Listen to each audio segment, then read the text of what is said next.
Hi అండి.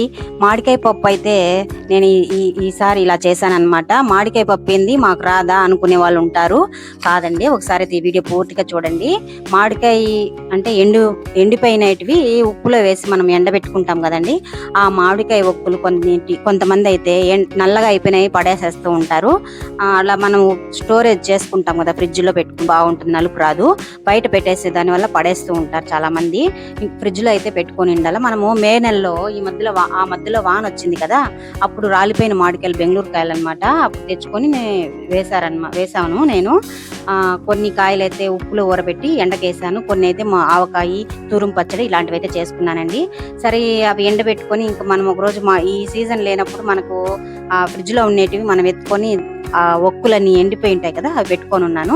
అవి అయితే ఒక పిడికెడ తీసుకొని ఇంకా టమాటా, ఎర్రగడ్డ, తెల్లగడ్డ, తగినంత ఉప్పు, కారము, చింతపండు కొంచెమే వేయాలి. మనం మామిడికాయ మొక్కలు అయితే వేస్తాం కాబట్టి ఎండిపోయినవి.